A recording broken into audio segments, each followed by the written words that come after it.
This round's AFL Record print edition is available on game day at newsagents, Coles and Coles Express. Also online via afl.com.au, the AFL app, sen.com.au and the SEN app. Proudly part of our Top Sport, official wagering part of the AFL Record. Gamble responsibly. Call 1-800-858-858. It's a golden morning. Good morning, everyone. On this Tuesday, the 27th of July, the McCafe menu. Jason Richardson's going to join us from Tokyo at 8 o'clock. He's at the women's triathlon. He's over there covering the sport for Channel 7.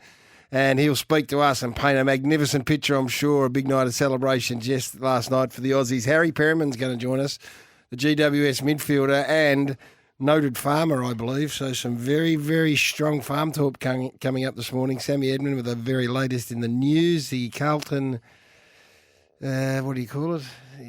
Not investigation. What do you call that thing they do? Review. That is being handed down this week, we believe. We're also going to speak to the chief cricket correspondent with the Telegraph in the UK, Nick Holt, about the Ashes and whether or not they're getting a little bit nervous about what's taking place here in Australia. We'd hate to see that affect or impact the Ashes in any way. Your calls this morning are always welcome. 1300 736 736. The temper text machine is locked and loaded. I can see it's had a very busy run this morning already. 0433 98 11 16. Love hearing from you throughout the day. And it's a big warning. Big good morning to you, Wispy. Good morning, Gary. Good morning, everybody. I think it's all about the titmisses this morning, don't you think? The titmisses. Let's start there. There's Robin, Steve, and Ariane. And Dean. And Dean, no, he's a boxer, though. No, he's a boxer. He's an honorary titmiss. What about that? Everyone's had their say. Let's have our say. She now elevates herself into the most marketable athletes in the world in a heartbeat. And the biggest winner for mine is Harvey Norman. Why? They got in early. It's been big ads. If you've been watching the telly in the lead up, she's a Harvey Norman ambassador and has been for a month on telly. And they did a great deal too. They got her on a 60-month plan type deal, no interest. Oh, good Lord. What a swim. Unbelievable. Did you watch it live? Yeah. How nervous do you get for somebody? I was on the phone, so I had How the could you be on the sound phone down. at the same time? Goodness me, you had to have complete... It was an important phone call. Oh, was it? Okay, Yeah. right. It was unbelievable. It was just so incredible. And you know what? This is the great thing. Her mum, and the mum always knows son or daughter, I think, better than anybody, okay? They go to the heart of their child. Mm-hmm. And she said, God, she can race. Yeah. God, she can race. That sums her up. You can swim times and all that sort of stuff in the pool when there's nobody, whatever it is. But when you actually have to race and you've got to put it on the line, God, she can race. Gee, I tell you, let's start building her commercial profile. So I don't know if Harvey Norman have locked away on an exclusive deal. I say to them, that is why you're one of the biggest and most profitable companies in the world, because they got ahead of the curve. Yeah, they did. They invested heavily in her. Where is she going to bob up? She's into the torpedo category now, coming out of the Sydney Olympics. She's into the Stephanie Rice, I'm told, was hugely successful after she won gold medals. Madam Butterfly. I mean, they captured everyone. I mean, Right now, most marketable. Right now, the most marketable athlete in this country, I'm not saying the world because... let's deal with Australia. Just deal with Australia, okay. But the other thing, it's around where we're at too right now, and that is the gloom of COVID, right? And Chip LeGrand has written in The Age today, and it's a great line, and it is that she lifted the gloom of Australia yesterday. And she did. Yep. She did. Everywhere you went yesterday, everyone you spoke to was talking about that performance, and it just made people feel great. And there hasn't been a lot to be excited about in this country over a long period of time because of COVID. But yesterday, she did it for everybody. And there's something about a come from behind win too. She was like a stalker. She stalked her, Katie Ledecky. And if you did, we've heard all the stories about it, the way that Katie Ledecky swims, and she wants to go out and break the hearts of the opposition. And she just sat, and I'm thinking, I'm watching it and I'm going, ooh. In fact, because I was a bit distracted, I miscounted my hundredths. Right. I thought she better start making a move here. It was only into 300. Oh, I love the fact that she obviously had a plan, swam to the plan, and then powered over. I love seeing someone power over the top.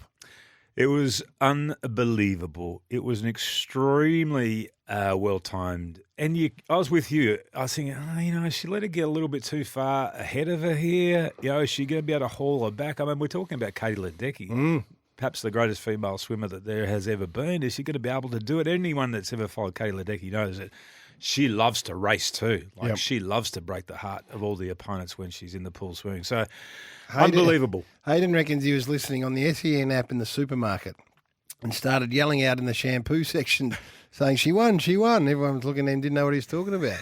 Good on you, Hayden. That's what we love to hear when the Olympics have started.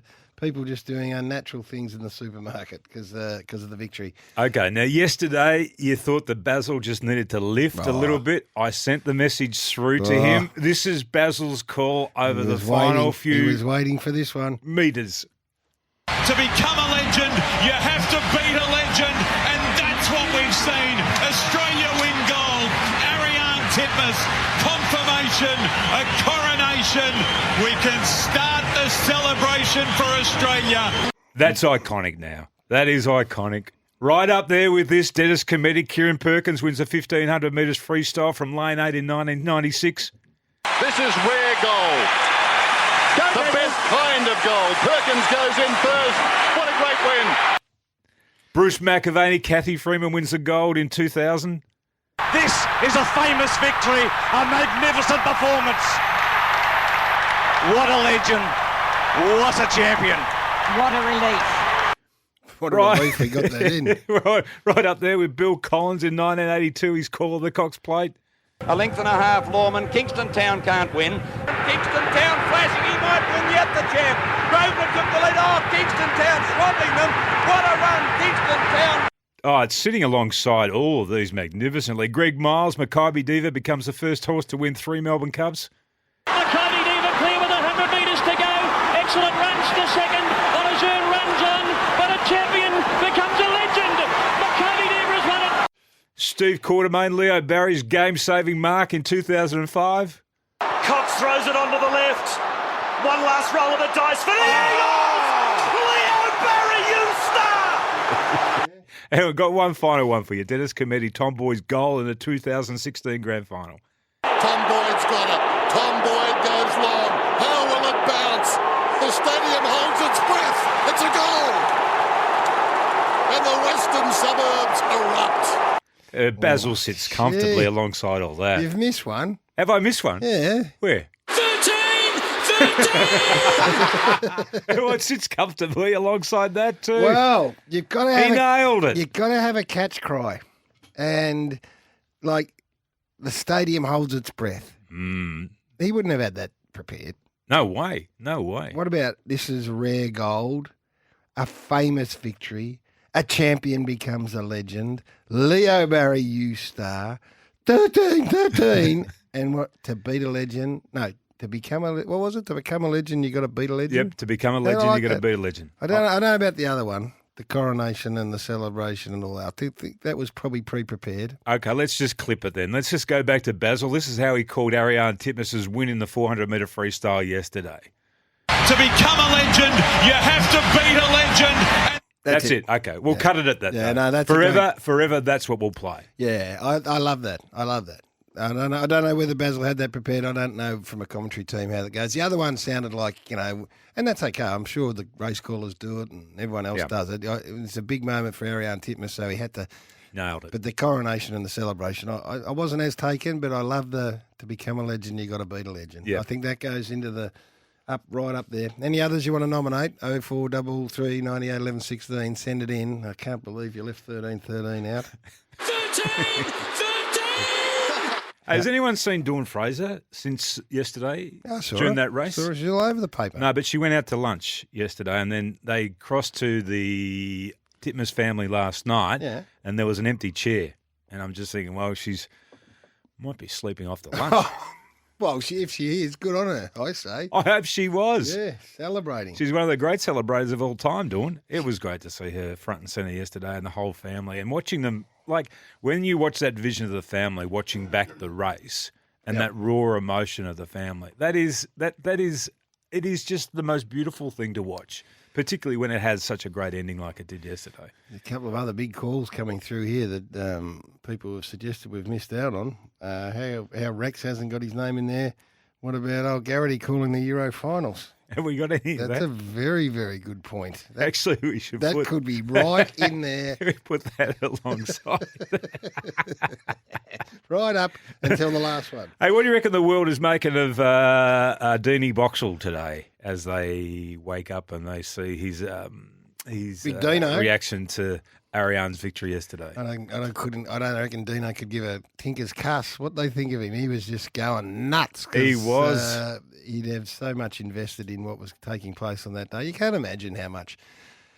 We spoke to Darren Harris yesterday. Yep. We've all had kids that have all gone through and played their sport.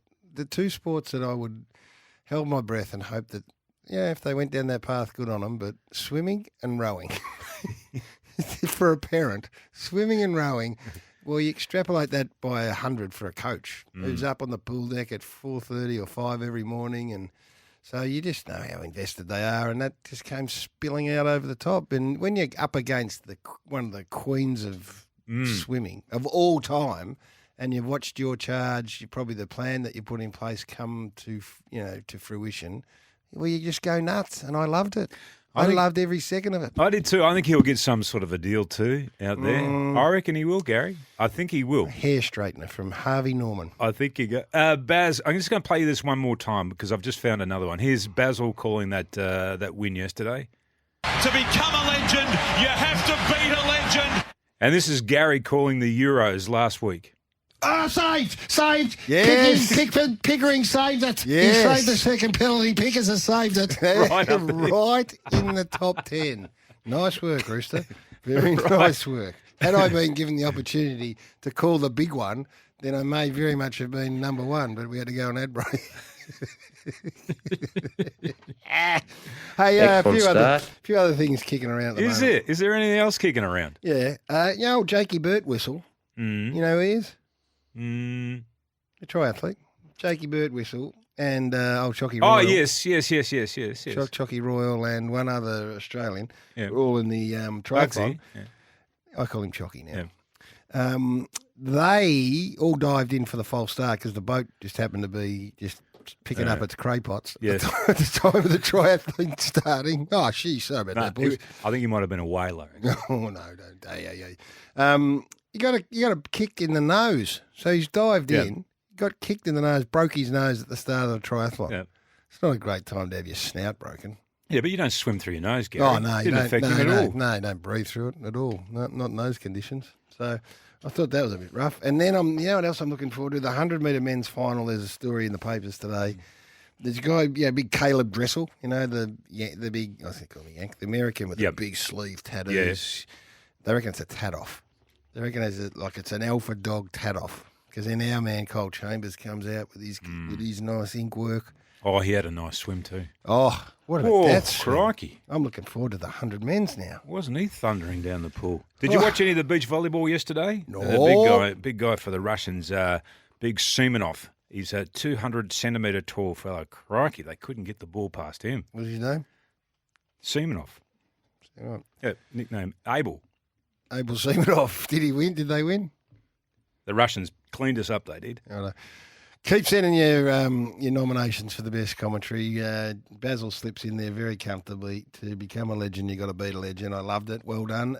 Jason Richardson to join us. I haven't seen our man on television. I haven't seen him. I've only seen him once. You sure he's over there? I've seen him once. Apparently the Japanese have just fallen in love with him. You know why? Why? Because they love silk. And he's got the silk sash. He's wearing the still gift sash over there. And I don't know if he's over there, but we're going to talk to him. He is. Harry Perryman, who's a great story for the Giants. A very good footballer, but a very good farmer. So we'll have a lot in common. Sammy Edmund with the latest. And Nick Holt, Chief Cricket Correspondent with The Telegraph in the UK. The country is back racing strong. Book now at country.racing.com. Kogan credit cards, no annual fees, amazing rewards and complimentary Kogan First membership. Breakfast with Gary Lyon and Tim Watson. The big red won't give in. Drought running on. Bone Crusher responds to the whip. the roars of the crowd. He races up to our Waverley Star. 100 out. Bone Crusher, our Waverley Star. Stride for stride. Nothing in it. Our Waverley Star, the rails. Bone Crusher, the outside. And Bone Crusher races into equine immortality.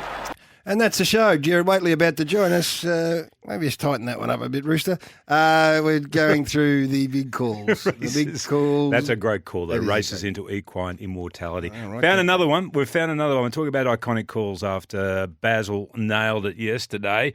This is Gary. Didn't realise we had this. Gary hosted the Today Show the morning that Saddam Hussein was captured. He popped his head out of a manhole on a footpath. Have a listen to how Gary captured it. What's that, a footpath? He was in the desert. Martin Tyler's getting a lot of love. Jared Waitley's getting a lot of love. It's great. It must be... So for us that played, to be able to play in those big occasions, or, did I call Kyle Chambers? I mean, I meant Chambers. I don't know if I did, by the way. But anyway, for commentators, that is their big moment as well. So there is some pressure to nail it, isn't it? Because it's going to be that swim yesterday is going to be played forever. Forever. So what's the best? This is why we love Olympics, right? You only ever watch the swimming during the Olympics. No one watches it. When else do you watch swimming? Yes, you're right. What's the best swim you've ever seen? There's one. This is why I know how much I love it. John Seaman. John Stevens swim. Okay, I say John Stevens. What do you think? The butterfly coming over the top and finishing over the top of the albatross. Was it him? Gross. Yes. Mm. See if you can get that call, Rooster. There's a challenge for you. John Stevens. I don't think they actually called him in the race. I don't know where I was or how old I was, but I just... That was LA. That was 1984. 1984. Okay. So I was absolutely enamoured with that. That was a Saturday morning. I was just about to head off to the football. You see, your instant recall is why it is such a big swim. He just came from nowhere, Johnny Stevens. Incredible. Split the middle. And he wasn't expected to win either. That was the other great thing about that. There you go. 1984. We're going back a long way. But that's my point. So 84. How many years ago is that? 20, 30. 37 years. In 37 years, someone's going to say, "What about that Ariane Titmus swim?" I'll tell you exactly where I was. I know exactly what I was doing, and to see it come over the top of Kate, like you mentioned the swimmer and who they beat 37 years ago. Instant recall. And the day. That's what happens. That's what happens with big sport. Actually, might have even been a final. Anyway, I can't remember exactly. It might have been a final. What do you mean a final? Of course, it was a final. No, on that game, that football game that we were playing in '84, may have been a final. Well, maybe not. All right. The Olympics wouldn't have been in August, would they? No, I don't know. Okay. But that's it. You're shooting down the story. We just said we remember the race, we remember the time, we remember the opponent. I remember what I was wearing that morning as I was heading off to the football too. My football gear. Oh, there you go. So lots. But Gary, that's the thing about the Olympics, and that's why you're like old, cynical, crusty old people who get world weary. Mm-hmm. We forget about the excitement too of the Olympics, and I showed you that vision yesterday. My granddaughter watching the Olympics. That's the first time that the Olympic ring 7. The Olympic ring, that's the first time like a 7-year-old child has ever been introduced to the Olympics, and that's what the dreams are made of. That's what kids are now watching the Olympics for the first time. They're taking notice of this thing called the Olympics, and they're beginning to dream about what it might be that they'll do for the rest of their lives and how they'll get involved in a sport and what they might do. And that's where it all starts. That's why it's so important. That's it. That's why we do get up and about at this time. That's why, and as we were saying in the start of the conversation, is why it's a big moment for commentary as well, for commentators. Huge. And I think Basil got it right. As I said, nailed it. The confirmation, the coronation, and the celebration, I can park that. But to become a legend, you got to beat a legend. It goes into folklore. Be played forever, ever and a day. Good on you, Wispy. There's other stuff going on. So they're working out whether we're going to be able to play finals here. No one's going to give you a definitive answer right now, but whether we can build the crowds from this point. We come out of lockdown tonight. No crowds this weekend, maybe 20,000, 25, 40, 50, 60, maybe get to 80, whatever. If not, they've got the accommodation booked in Perth. Yeah. So that's the alternative right now. Joondalup. Joondalup? Yep. Joondalup, whatever you want to call it. Then on the same or 2 pages over, I see where the NRL have conceded that they won't be having their grand final anywhere in New South Wales. Where are they looking? Well, they want a bidding war between Queensland and Melbourne. So what's the likelihood of that happening? Unlikely that it'll be here. There'd be any bidding war here. I think Pusherhead's just trying to get another bidder into the market so that the Queenslanders can up the ante. But it's not being played here. Would they consider WA as well then, or not? Well, I think Queensland. Too far out of the. You'd think Queensland, one of the heartlands of It would have to be Queensland. Yeah, you'd think so. But I just thought it was ironic that in the space of a page or two, you had the contemplation of an AFL finals, all 9 finals being played over in Perth, which is very real at the moment. And then a page later, you had the NRL suggesting they might want a bidding war between Melbourne and Brisbane. And the great news for Melbourne Storm fans is that our man, Bellyache, has re-signed for another year. In fact, I think I read it's likely to be a 4-year deal, but only 1 year of coaching. And then he goes into whatever he wants. Whatever he wants to do for another 3 years so that nobody else can get their hands on him. Yeah. John Sieben won on 3rd of August 1984. Now, would that roughly have been... No, it wouldn't have been a finals day, would it? Back in 1984? The 3rd of August? No, the finals wouldn't have started. Guess and Tim, a great topic. I can still remember where I was in 96 when Kieran Perkins smashed the 1,500 metre in the pool. 8 years old, pulling up the Saturday morning soccer. Mum and I stayed in the car listening to it on the radio. That's from Ollie in Hobart. Agree. John Sieben's swim was unforgettable. As a 13-year-old, it was amazing to witness the biggest underdog win that. Thrilled a nation. He swam Michael Gross down to Duncan Armstrong riding on the wave, came pretty close. That was because the Albatross was unbeatable back in the day. Back in 1984, Michael Gross, the Albatross. Yeah, man. Have we found it? They've tracked it down. The caller, John Sieben, it's 37 years old, whatever it is. So it's not absolutely crystal clear. But if you don't know what we're talking about, this is it. Here comes Stephen in lane 6. This is going to be a horse race. Stephen is the leader right now. Gross is dying.